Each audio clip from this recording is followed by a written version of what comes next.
space. Mute. Currently unmuted. Alt plus A button to activate. Press space.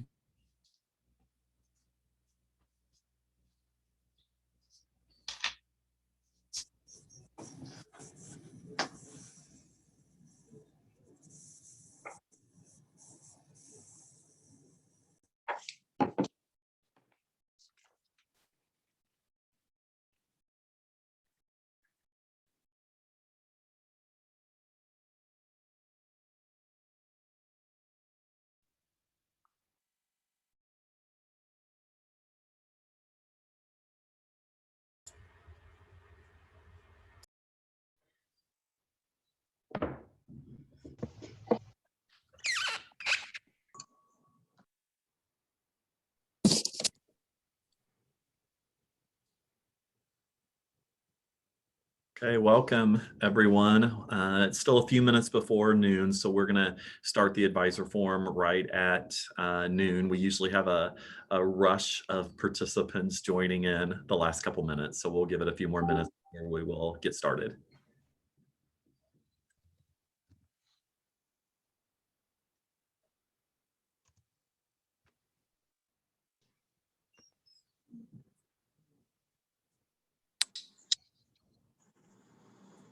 Only love us.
Good afternoon. Thank you for joining us today for this advisor forum. My name is Ross Hawkins. I'm the director of the Academic Advising and Transfer Center. And today we are going to be hearing from Dr. Kelly Wood, as well as others who are involved in our Title III grant. The title for this advisor forum is Improving Retention and Student Success for First Generation Students: The Important Role of Academic Advisors in a Large-Scale Grant. As always, if you wish to receive Master Advisor credit for attending this Zoom advisor forum, please make sure that you enter your name and your department in the chat feature. Our final advisor forum of the spring semester will be this Wednesday via Zoom from 12 to 1. It will be the second part of the Speaking Up, Not Over, using nonviolent communication to advocate for trans students. And if you were unable to attend that first advisor forum in March, you're absolutely welcome to attend the second advisor forum. So the first one's not a prerequisite for the second one. So if you would like to know more about working and advising students in the trans community, I encourage you to join the advisor forum on Wednesday. Tomorrow, there will be an announcement in Inside Missouri State regarding the YouTube channel. I know that that's still a relatively new feature, but for those of you who may not be familiar with it or you've not checked it out yet, we do have a YouTube channel at Mo State Advising. That's the name of the channel, and we are recording advisor forums, including this one today, where individuals can either go back and watch them again if they need to, or for individuals who are unable to attend at this time, those individuals can still view the recordings and receive Master Advisor credits. So again, please share with others in your areas about that YouTube channel. You can receive Master Advisor credit by logging into the Advisor Certification Status page on the Academic Advising and Transfer Center website, or you can email UAdvise, the letter U, advise at missouristate.edu, just letting us know which video that you watched. So again, welcome. With all of that being said, I will turn it over to Dr. Kelly Wood, and thank you in advance for agreeing to participate today and for all of those who have worked on this presentation today. Thanks, Ross and Laura, for all your help and helping us put this together. What a great combination of colleagues as I look over the chat and all the pictures that I see today. Some new folks that I don't think I've met, and some great returners to participate in today's forum. So thanks so much, Ross. And look forward to introducing you to our other team members here in a second. So I am going to share my screen and show you some slides to help you get a sense of what we're working on. Now, the title on here is not incorrect. The title that Ross gave you is the one that I gave for the forum, but the title here on this screen is actually the one that we have for the grant itself. A system-wide commitment to sustaining first-generation students, building student support systems, career readiness, financial literacy to improve retention. And that gives you just a really good overview of the things that we're doing with this Title III grant. So let me share with you what our objectives are for today. First, of course, we want you to know about this grant because it's going to involve a lot of folks on campus, and your awareness and understanding is really important. Not only the objectives that we have, which we'll go over, but also the importance of knowing our team members and all of those involved. So that's one outcome for today. Also, we, of course, want to encourage discussion among ourselves as advisors and staff members and faculty members about the grant and the important role that advisors can play in this. And then, of course, to identify campus partners for collaboration. This is a grant that involves a lot of collaboration, I can tell you for sure. And so as you're listening today, if you've got something that you're working on and you think, wow, that could be something that could play a role, or I need to reach out to the team, please do so. And a couple of our team members are going to be paying attention to the chat and providing some feedback to us along the way. All right, so that's an overview of our goals for today.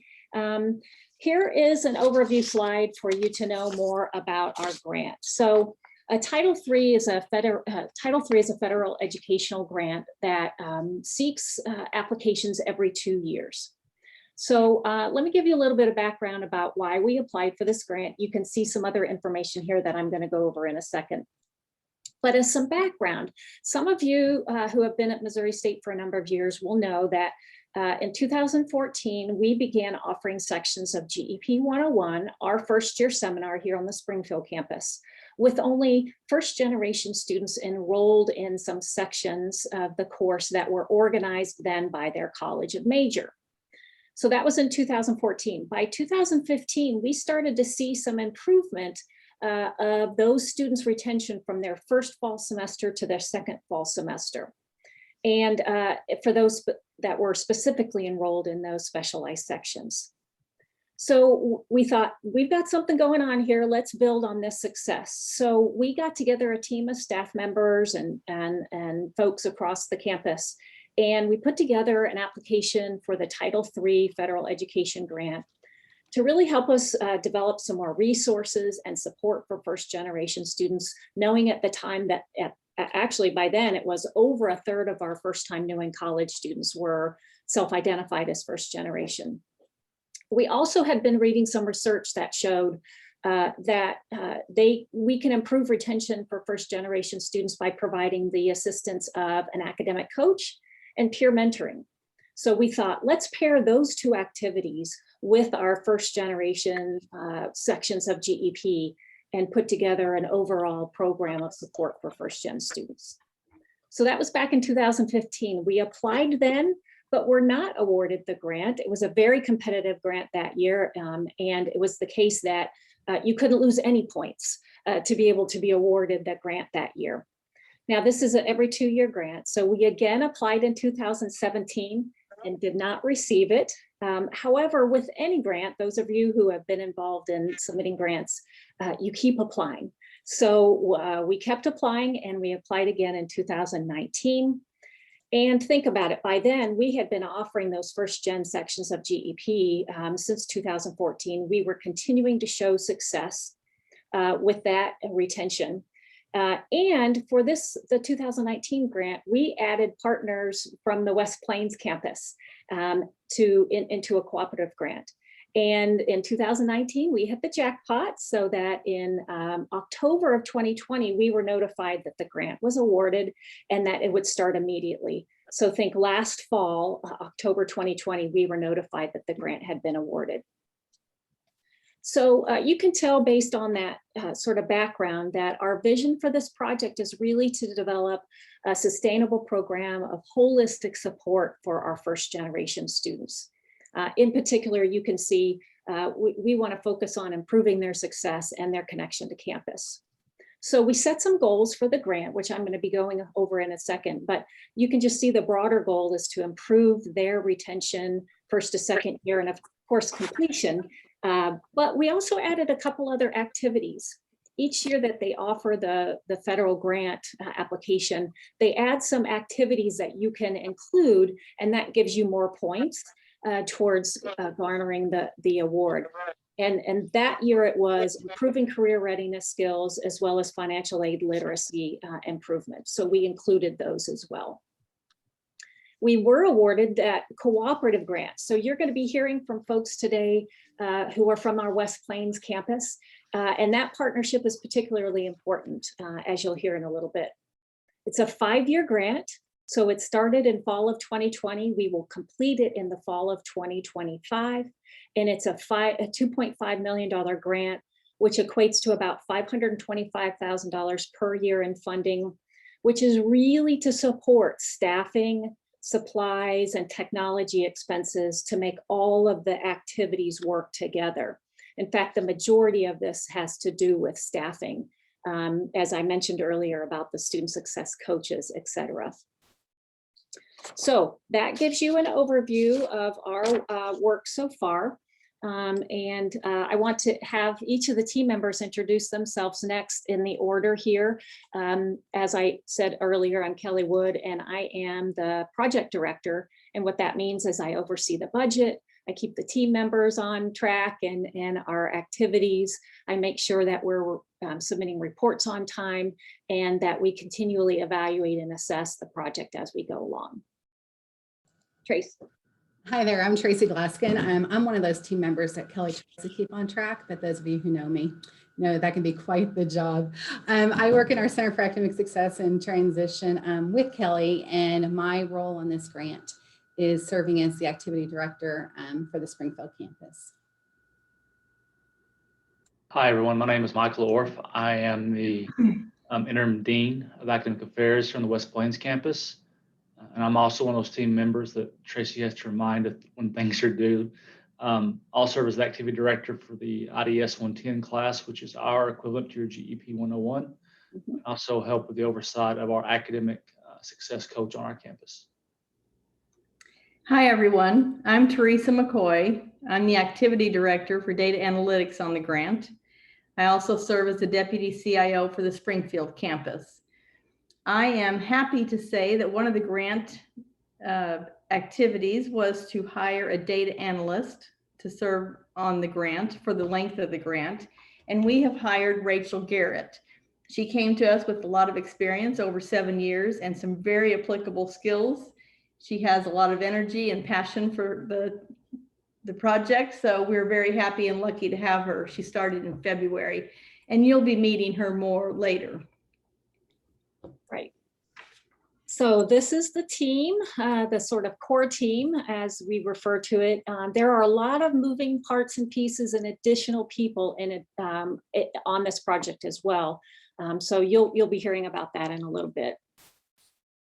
So I'm going to go over the grant objectives, and I'm going to start with the Springfield goals, and then I'll have Michael pick up the West Plains goals. So I'm going to start here with our Springfield goals. So you can see here with the arrows that there are 3 goals that involve improving certain outcomes, and then 2 goals that have to do with reducing something, and I'll explain that in a second. So overall, by the end of the 5 years, we hope to have retention first to second year for our first generation students who start this fall, all the way through those that start in fall of 2024, that they will have an 80% retention rate first year to second year.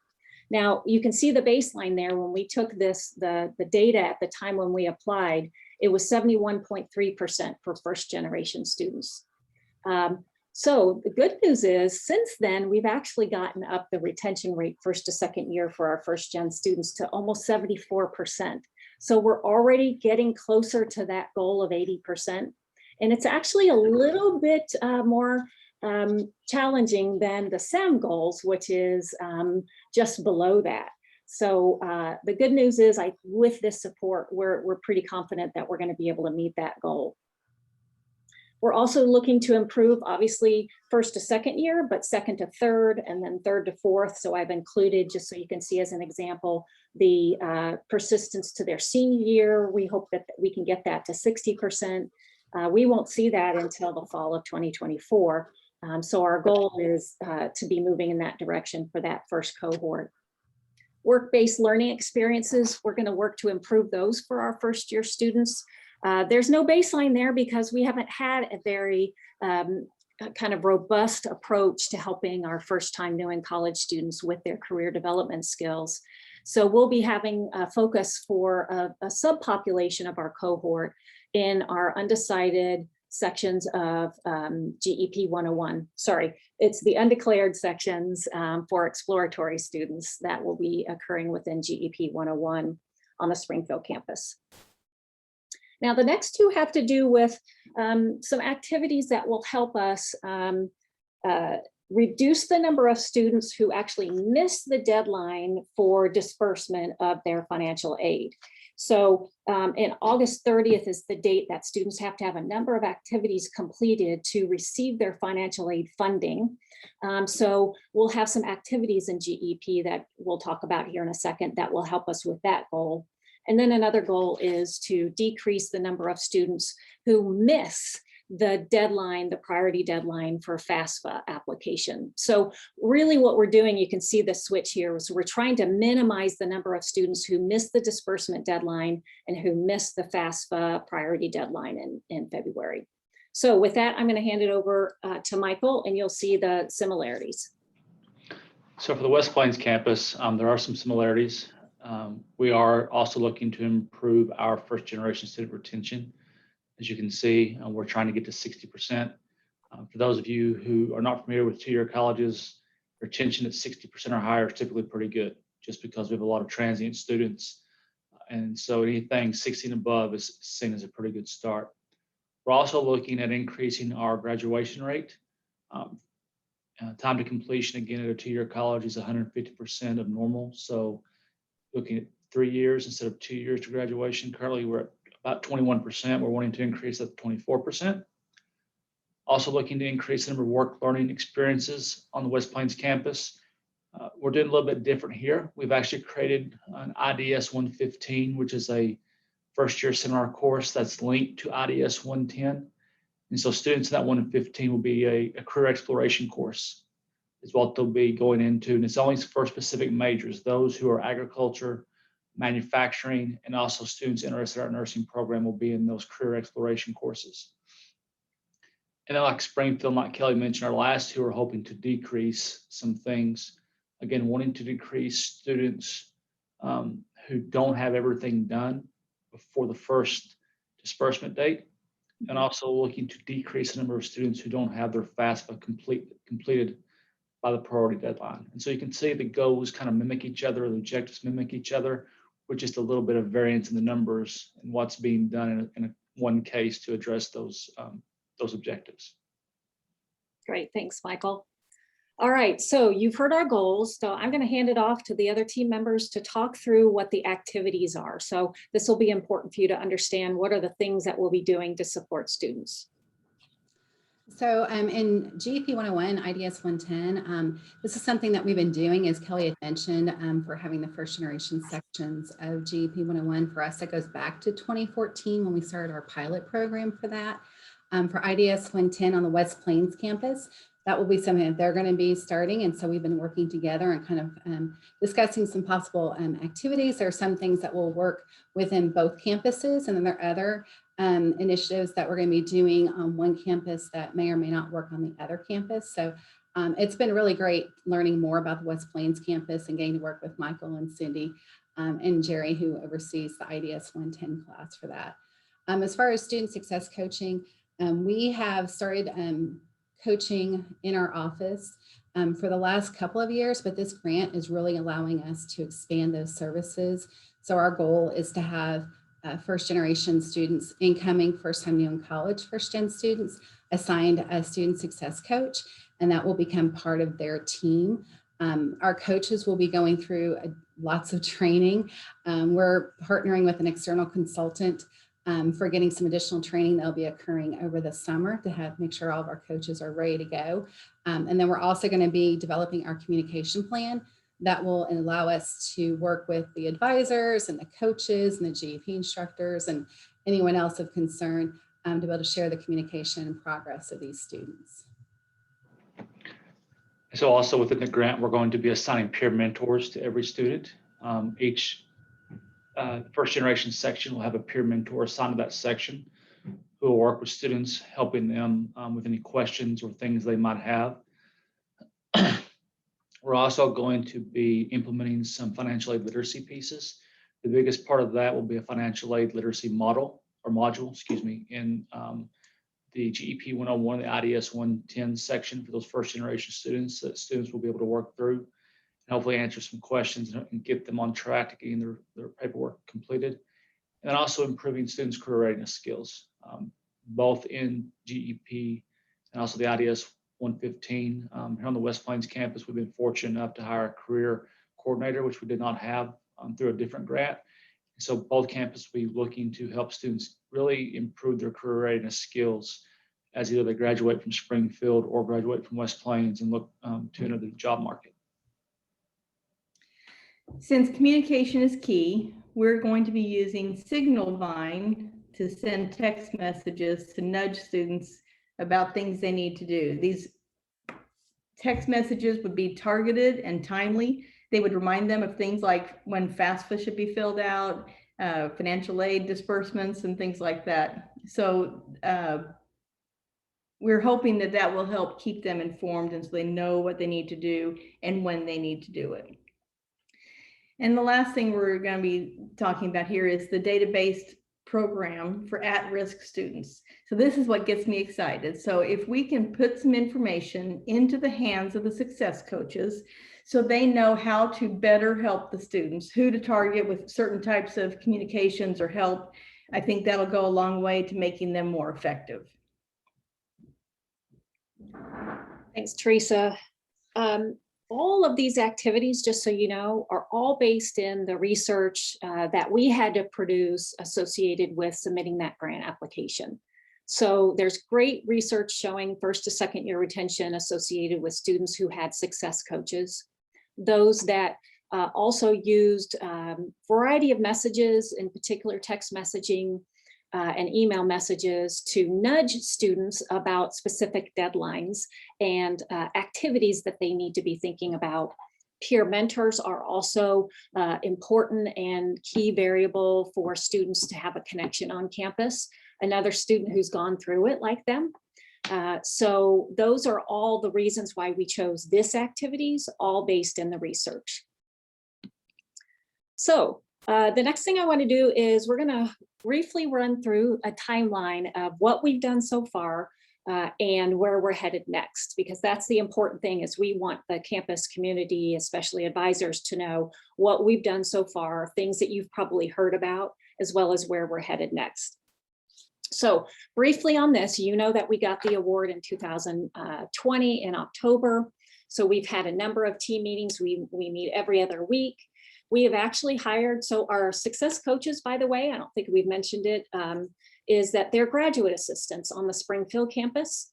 So we will have, by the second year of the grant, 10 success coaches to handle upwards of 600 first-gen students. And the West Plains campus has hired a full-time staff member to be a success coach for their students. So we've hired that group. We've hired the data analyst. These are important first steps in the process to get people on board and aware of what the grant project is. Signalvine and Inside Track has been mentioned. These are two organizations that we've contracted with. Many of you know that we've been partnering with Signalvine over the last couple of years to text first and second year students. Now we will be able to bring on the entire campus to text message them, transfer students, graduate students. And so we're working on over the next 5 years, rolling that out so that we have the ability to message all students no matter where they're at in their path at Missouri State. Inside Track is a success coaching firm that helps organizations by either using their success coaches, they have success coaches on staff, or training your staff to be a success coach. Hiring their coaches was far more expensive than the grant would allow for. However, they do training. So we contracted with them to do some training. They've already started that, and I'll talk about that in a second. You've already heard about the coordination between the two campuses on GEP and IDS. We're developing, we've got relationship with Signalvine to help us with our communication plan of when we're going to message students. We've already, since we've hired Rachel to work with us on the early alert system, we've already started to have good conversations about that. And then there are a couple of you on this call who participated in some focus groups that we had in April with Inside Track. They are helping us create something called a student journey map. And that is to understand what happens from when a student registers for SOAR all the way through their first year. And we are creating essentially milestones of activities that students need to complete and move through in order to be successful and finish their first year. So thanks to those of you who participated on those, because those are important steps for the coaches to know about so that they are prepared for when to nudge students and prepared to talk to them about certain important events, whether it's preparing for registration, making an appointment with their advisor, the financial aid deadlines, etc. So that's what we've done so far. So what's coming up next? What we're going to be doing is our first cohort will start this fall. And what that means is we are going to be enrolling 600 first-time new in college students who are first gen to be a part of this grant process. West Plains, where are we at, Michael? I think we're doing about 150. That's correct. For the West Plains campus. So that's the cohort that we're starting. Now, each fall, we'll take another group. So this group this fall will go and we'll see them all the way through to their first graduation time, potentially at 4 years or 5 years. The others are going to help us with that overall retention fall to fall and improving the overall completion rates. Pre-registration, those of you who teach GEP, I saw a number of you on the chat list that we will continue to pre-register our students into GEP 101 and into IDS 110 so that we know who's in there and they will become part of that cohort. Now, just so you know, you've been hearing us talk about GEP. This won't include the honor students who are in UHC 110. We had to limit the number of students that we could participate in, and since Tracy and I coordinate GEP, that was the group that we were going to be able to focus on and do this work with. And then lastly, we're doing professional development, as Tracy mentioned earlier. We're going to be doing training with those coaches throughout the summer, as well as doing some training for the UHC and IDS 110 and GEP faculty to talk about the needs of first generation students and how to prepare for their sections that they're going to have with those students this fall. Michael, is there anything else that I missed on that of our steps? No, I would just add for our campus, we've never pre-registered students for our IDS 110. And so that's going to be a learning experience. Actually, Cindy Bridges and I talked about that this morning. Oh. If anybody has any suggestions, Cindy and I would love to hear them, I think, because we're still working through all that. But yeah, we'll be doing that as well for the first time. Yeah. So there's a lot of firsts, a lot of enhancements and things that we're going to be learning from that. So I think I'm going to be transitioning this onto the team, talk about what's also next. So what's next? One of the first things is to finalize that communication plan and share the student journey map, as Kelly talked about. We're hoping to do that here fairly soon. We'll also start our early reach out to first generation students, letting them know kind of what to expect coming up this fall, and then hiring peer mentors. We want to make sure we get quality peer mentors for these sections, that these are students that we know we can count on and we can trust to do a good job in working with our first generation students that are part of this grant. In addition, we're going to draft our early alert. That is something that Teresa and Rachel are going to be taking and talking about along with Kelly here in just a little bit. So I'm going to go ahead and let that slide until that part. Collaborating with campus programs and offices, that is something that, within this office, we do so much as it is. And so as I look through the participants, it is, as Kelly mentioned, it's exciting to see that we have so many people that we've partnered with already with some of the previous work we've done. So we'll be continuing that and expanding it. We have our formal partnerships with the Financial Aid Office and the Career Center.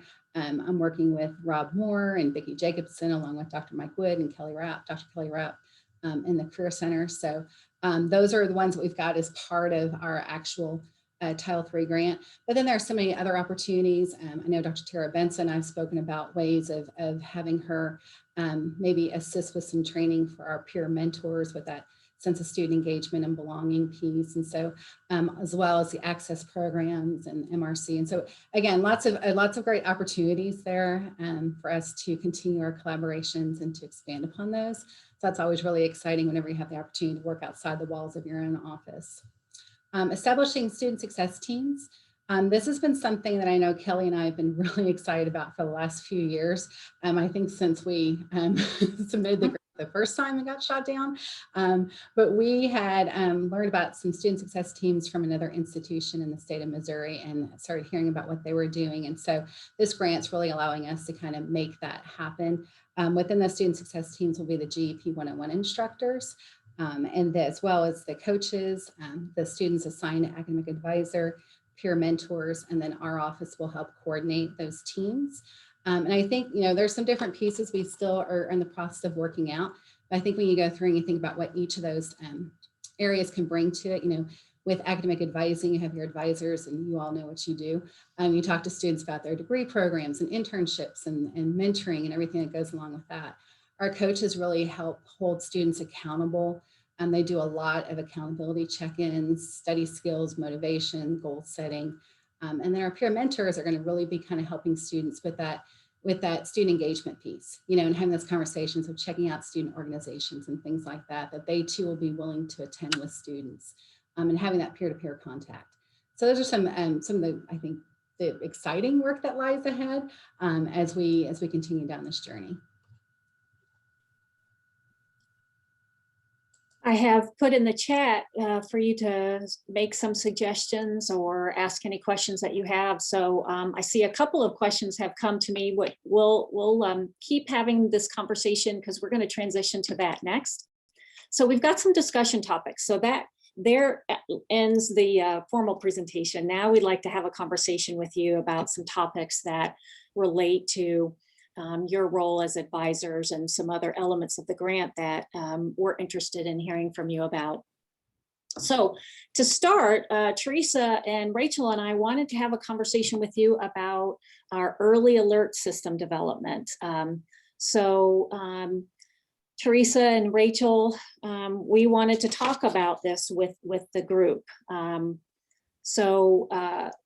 would you like to start the conversation with the group? What would you like to hear from advisors about? So I'll get us kicked off here and say that, you know, we have in IT historically tried to provide you some information that was helpful. So let's think about the advisee list and the filter you can put on that to show those of your advisees who have not registered and should have by now. So we want to do something similar to that for the success coaches. So we need your help in imagining what those key data elements might be. What would you think would be a good red flag for a success coach to see that they would know that this student needs maybe some assistance or a conversation? So if you can help us think of those things, that would be fantastic. You can put them in the chat if you can think of them now, we can talk about it. You can also, if you think of something later, feel free to email me. It's just Teresa McCoy at missouristate.edu. And I'll keep a running list and we'll kind of flesh this out as we go over time. Yeah, and I was going to have Tracy keep an eye out for some things that popped up to do some summarizing along the way. Kelly, I just want to jump in. So we're getting lots of great ideas and suggestions for the early alert and what people are looking for.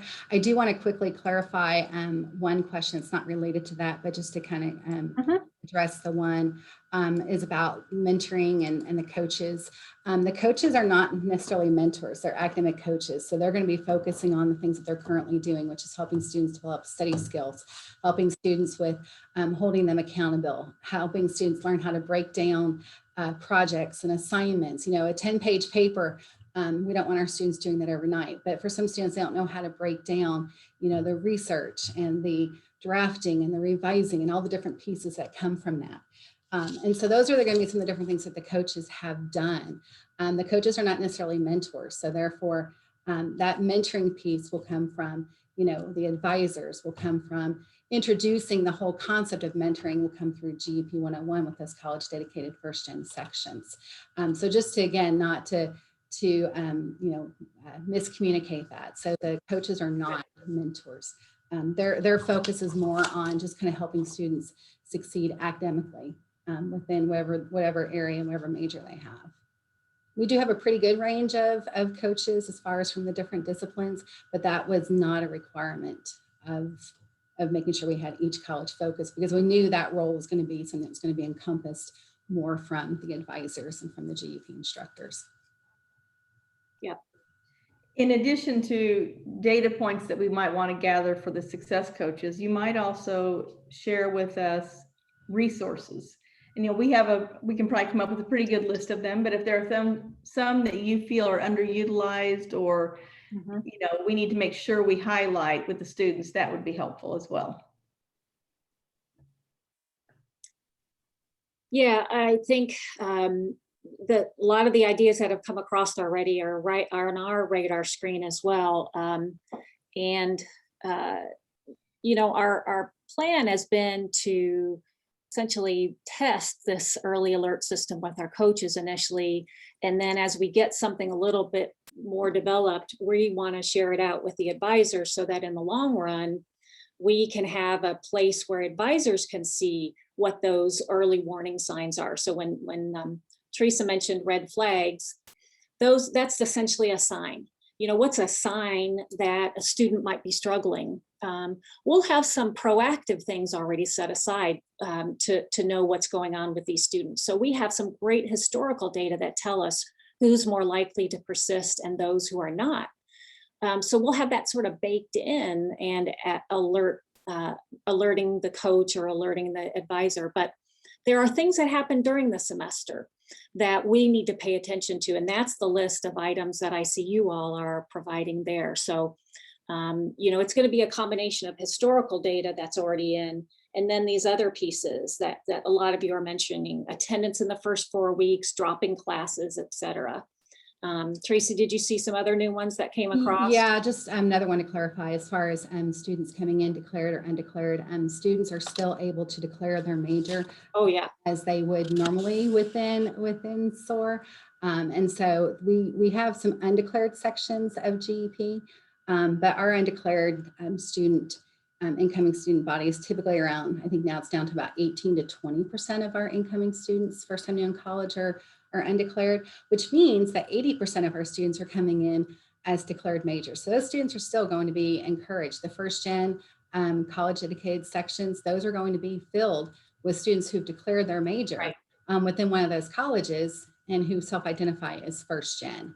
So they'll be automatically working with their advisor in their college from the very beginning. Yeah.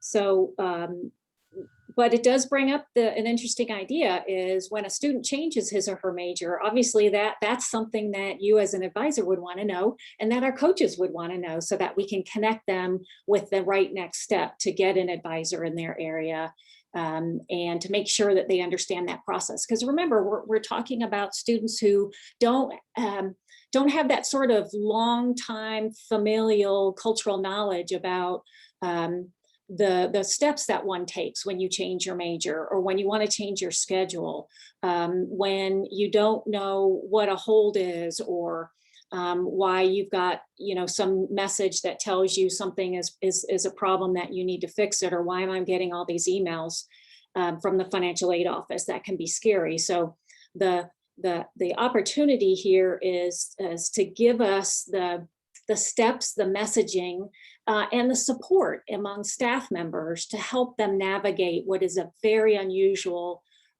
situation, and sort of something that is challenging, but at the same time that they are ready to meet that challenge. So we're not approaching this as a deficit approach. This is really about that's not our goal at all. This is not an issue of them lacking something. It's really about providing the support for them from the beginning that we know from previous research supports them. Why else do they have lower retention rates? We know that that's the case. So these are additional supports to essentially get them up to the same retention rates as their non-first generation students, who have, in some cases can be 8 to 10% higher fall to fall return. So that's really our goal with that broader sense of a holistic sense of support. And I will tell you, just as a quick aside, in the focus groups that Inside Track did last month, we heard from a number of students who said, there's so many decisions that I have to make that it's really hard to decide what I should do first. And that's where this team of the advisor, the academic, the success coach, the peer mentor, the GEP faculty member, are individual members that can help them stair step through those different points of decision.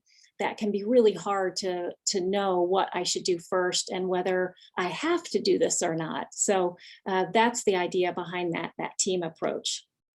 I want to just kind of comment on all the chat messages that we're receiving, and certainly I will defer to Teresa what is actually possible on this, but you all have pointed out already a couple of things that I know I hadn't thought of, and this is just kind of the benefits of having such a great sense of thinking through something together. So please feel free to keep on jotting down comments and questions that you have, because this is not a one-time only kind of conversation we'll be having with the advising community. So we really appreciate all of your thoughtful comments and wonderings if it's possible to do something, because we really appreciate that. So Kelly, I'll turn it back over to you. Okay. Teresa or Rachel, anything else on the early alert system that you want to share with the group? We're obviously getting great ideas here. Sure, it is great, and I'm trying to read and listen at the same time. very exciting. I do want to mention that I don't want you to worry about whether it's possible or not, whether it seems feasible or not. Just throw your ideas out there. We'll do what we can. And sometimes things are possible and it doesn't seem like they would be. So just don't hold back. And we will definitely be planning some more conversations with advisors and faculty about what we're learning from the early alert system. So we plan to do at least another advisor forum next year to give you an update on, you know, what's happened after the first couple of semesters or into the second semester, that is. So I see there is a question about how will first-gen transfer students get integrated. Unfortunately, it is for first-time new in college students. That's how we will bring them in. So as they start as new students. So technically our first-gen transfer students won't be in the grant per se. However, they will benefit from the fact that advisors will have the ability to text with their students and they will get messages about deadlines. So for example, right now, the registrar's office, the financial aid office, our office in CAST, and a number of the advisement centers, and starting this fall, Res Life, are already texting students. But the limitation that we had because of funding was it was only for first-time new in college students. This grant allows us to expand that to everyone. So whatever the first gen or whatever the current students are getting who have been in texting already, the transfer students weren't getting it. Now they will be able to. So that I think is a good additional, you know, support that we'll be able to provide all transfer students. So that's a little bit of a side since I saw that pop up about transfer students, and we get that question a lot. Another Kelly, could I mention something Sure, as go well ahead. on transfer? Yeah. Sorry. That's Hey okay. everyone, I'm Rachel, and I just wanted to say that transfer students will be included if they have less than 24 credit hours. That's right. Thanks. So Thanks. And there was a comment about, you know, how can I get involved or from if you're first-gen faculty. We also I'm a co-chair of the First Generation Student Success Advisory Council. And one of the things that we're looking at within that group is how can we get faculty more involved with first generation students. Some of you are really, really involved. Usually people who attend forums like this are always the ones who are extremely involved. But there's going to be very much opportunities for us to develop those partnerships with people across campus. So feel free to reach out to us if you are interested. And we'll definitely look for finding some place where you can assist with any of this. So, and again, keep the ideas coming our way. For sure. Now, I'm just going to quickly mention a couple other things that we are looking for some input on. So we've talked about, and Tracy mentioned the student success teams, and that's their academic advisors. So just as a quick reminder for everybody, students will be assigned to a GEP section based on their major that they have selected either through their application or at SOAR.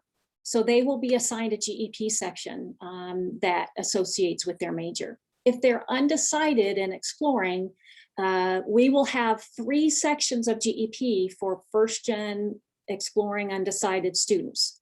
So that's where we will be utilizing a number of those career readiness and career exploration activities on the Springfield campus. On West Plains campus, they're going to be registering for an additional 1 credit hour class. Now, of course, we're going to be watching what they do, you know, and anything that we learn from each of the campuses will be shared with one another so that we can have that learning going back and forth. So once they're in that GEP section, then they're connected to their GEP faculty member. Then they will know about who their advisor is. They will have been contacted about who their coach is. And then within a couple of weeks, we'll assign them a peer mentor. So that's the group. And, you know, we're really kind of curious as to how this team will develop. As Tracy and I have been talking about it, we want to let that emerge and see what happens in terms of the communication that would occur between that group of individuals. Of course, we'll work on a communication plan to let everybody know the names of one another, who the advisor is, who the coach is, who the peer mentor is, etc., so that you all can make contact with one another and refer your student to the correct person. So if you're meeting as an advisor with a student and they have some questions about Blackboard or My Missouri State, you can say, well, you know, knowing that you've got a student, for example, in the grant cohort, you can say, have you met with your coach yet? And if they say no, or I don't know who that is, you can easily provide it to them. We are working on a way of making it more visible to advisors. We're just not there yet. So that's why Teresa and Rachel's help is so important, is to figure out where we can provide that information to advisors. But to start, we'll reach out to all of you in that team to let you know who those students are. So referring to one another when the other person has a question and really developing that, what's the right word, kind of organically. We don't want to put any parameters on you have to meet or you have to do. We want to see what happens in this first year, because this is a 5-year grant. So we want to improve on it year after year. And so your input about those teams will be especially important. And we are planning right now to assign coaches based on to have a coach assigned to a college, so that we might have 2 coaches for Macquarie, 2 coaches for business, 1 for CNAS, 1 for ARCOL, et cetera. That way, there's also a connection to only having to know 1 or 2 of the coaches instead of which of the 10 is my coach. So we'll probably have a landing page for advisors, as I'm thinking out loud about it, where we can identify who that coach is for that particular college. And, you know, we will, if a student changes their major, we'll keep them with the same coach. We'll, you know, they'll change an advisor, but we will keep them with that coach, because the importance of that contact being stable, we think is really more important. So that's the idea of the role of colleges and departments, is knowing who your coaches are. And, you know, we may even look into having some space in your colleges where a coach might be meeting with their students, or maybe that they have some 2 hours of open office hours each week where they can meet with their students in Glass or in the professional building, something like that. So those are the types of things that we want to let emerge organically. All right, and then just a couple other things. Tracy mentioned this, coordination of services across similar student programs. We've got a lot of amazing student support programs that are already out there, whether it's TRIO, Bears Lead, the support that the Disability Resource Center provides. We've got Inclusive Excellence students, and these are all students that have historically been less likely to persist because of a lack of coordination that and not because of anything necessarily bad, but really just we haven't had an opportunity to bring these groups together and to say, whose students are we sharing? And so my plan is to get a group of those programs and their coordinators together and talk about how do we get our peer mentors available to these students? Let's not have, because they're in 3 different programs, let's not give them 3 different mentors. Maybe we assign 1. And so that way we know that we're not overwhelming students with staffing, et cetera. So, you know, that's something that if you're you're coordinating a program with specific student groups, let me know, and we want to engage you in that conversation. I don't know if this question has come across the chat, Tracy, because I haven't been following. But No, we're still going to be doing academic referrals and having the academic care team working. So this grant is separate from that other coaching process and academic referral piece that we have. What is new is, what if a faculty member refers one of our grant students to the academic care team through a referral form? It would go right to that coach. So they will automatically be notified of that. So that will be a really nice feature, is to have that. But for any one of you who don't have first-gen students and other advisees that you may have, you feel like they really need some time on time management or study skills or assignment prioritization, give us a referral through our online referral form. And we have other coaches that will be able to work with students who are not first-gen and who are not first time new in college, transfer students, et cetera. Kelly, I would just like to add to this and just say that, you know, anytime you do you know, a program for the first time, and or, you know, whether you're conducting research, wherever the case might be, you know, you always have to think about the limitations. And so, you know, we're aware, just like we're first gen transfer students, they're not necessarily, you know, the focus of this grant, and maybe some of the other areas that you may be bringing up. We're fully aware that there are some limitations within this grant. And I also know that when you do something several times, typically you make improvements. And so not for anyone to think that we don't have some sort of a pretty good plan in place for the, you know, for this upcoming fall semester. We do, but we also realize that some of the things, you know, West Plains is doing, they're gonna be doing for the first time, some things we're going to be seeing, you know, as well for the first time. So we realize that we, our goal is to keep making improvements within this program that we're working on each year. And I feel like that's just a really, just for us to, we're not gonna have all the answers at this moment, but we will be developing and maybe revising as Oh, yeah. our goal is certainly to keep all of you on this call up to date on what we're doing and the progress that we're making. Yeah, and I know we've got some folks from, obviously from both campuses here. So anything that Cindy or Michael or others that have questions from West Plains about the grant that you, or additional comments that you can add?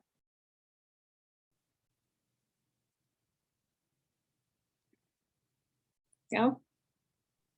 I mean, I would just say that I'm reading through this. I'll brag just a second. Since we were able to develop our advising system in-house, and I were actually asking the question, we have a lot of this already in place through our system, through a combination of systems on the early alert side. And so and Rachel and I have talked about this as well, but as it is developed, you will find it very handy. However, let me give this word of caution as well. It has to be used.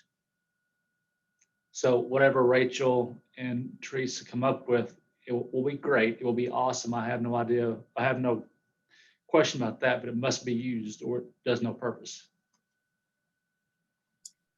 Yeah, just like any new advising innovation, we've got to make people aware of it, the importance of it, the value of it for students and serving them, and then doing some, you know, training so that people know how to use it, why to use it. And so that's a good point. And remember, 5 years grant.